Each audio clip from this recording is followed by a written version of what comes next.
খবরটা একটু পুরনো, তবে একদম তাজা খবরের মতোই খবরটা জোর। সেটা হলো সারমেয়কে খুঁজে দিতে পারলে 50,000 টাকা দেওয়া হবে। হ্যাঁ, আপনি ঠিকই শুনেছেন। আগ্রায় গেছিলেন পশ্চিমবঙ্গের দুই দম্পতি, তাদের সঙ্গে তাদের প্রিয় সারমেয় গেছিল, কুকুর গেছিল, কুকুরটা হারিয়ে যায়। আগ্রার হোটেলে, একটা বিখ্যাত হোটেলে তারা ছিলেন, কুকুরটা হারিয়ে যায়। তারপর সেই দম্পতি বলেন কুকুরটাই খুঁজে দিতে পারলে 50,000 টাকা দেওয়া হবে। নিশ্চয়ই খুব ভালো ব্যাপার একটা সারমেয়র জন্যে।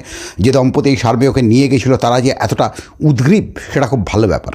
ওই দম্পতিকে নিয়ে প্রশ্ন নয়। সারমেয়র জন্যে যদি 50,000 টাকা কোনো দম্পতি খরচা করতে পারেন, তাহলে স্বাস্থ্য খাতে মাত্র 1.4% অফ জিডিপি কেন ব্যয় বরাদ্দ করা হবে? এটা তো একটা জরুরি প্রশ্ন হিসেবে থেকে যায়। স্বাস্থ্য কি চিরকাল অবহেলিত হয়ে থাকবে?